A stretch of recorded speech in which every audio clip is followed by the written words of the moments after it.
আসসালামু আলাইকুম ওয়া রাহমাতুল্লাহি ওয়া বারাকাতুহু।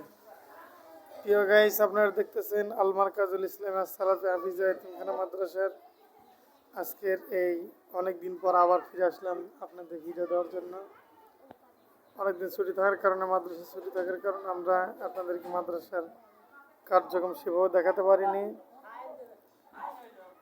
এখন আমার বাচ্চারা সবার হাতে 2টা করে মাছ আছে। এগুলো বাচ্চারা একটু বাবুর্চিকে হেল্প করবে রান্নার ক্ষেত্রে এবং কোটার ক্ষেত্রে।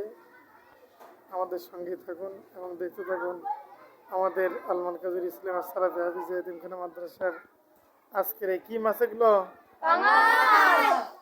পছন্দ হয় মাছ? সবাই খাও না? ঠিক আছে, তোমরা প্লেসে ঠিক মতো বসে অবশ্যই কাজ শুরু করো। গাইস, বাচ্চারা পাতা আনার অপেক্ষায় বসে আছে। কুকসার পাতা আনলেই মাছ পরিষ্কার করার কাজে লেগে যাবে। সবাই সকালে খাবার খাইছো তো না?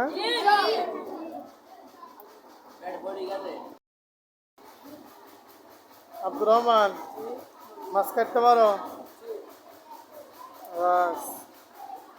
মাছ ভালো করে কাটতে হবে, ঠিক আছে? বাচ্চারা মনোরম পরিবেশে বসে আছে।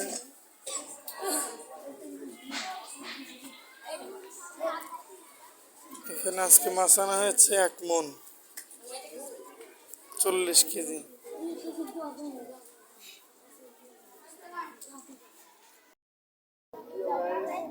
প্রিয় গাইস, আসলে আমি ভিডিও করি, আমার ভিডিওর আপনারা দেখছেন বাচ্চারা ইতিমধ্যেই মাছ পরিষ্কার করার কাজে লেগে গেছে।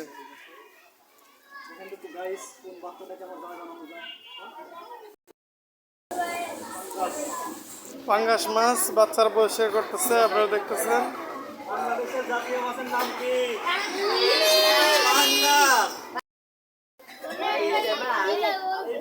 জাতীয় শ্বশুরের নাম কি?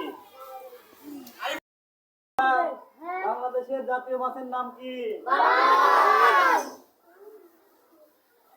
আর এই মাদ্রাসার জাতীয় শ্বশুরের নাম কি? এই মাদ্রাসার জাতীয় শ্বশুরের নাম কি?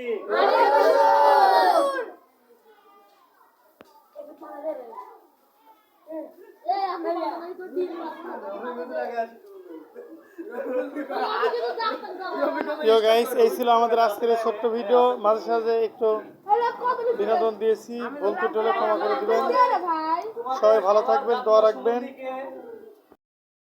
আমাদের ভিডিও দেখে ভালো লাগলে অবশ্যই লাইক কমেন্ট শেয়ার করবেন এবং আমাদের বাচ্চাদের জন্য সবাই দোয়া করবেন। আসসালামু আলাইকুম ওয়া রাহমাতুল্লাহ।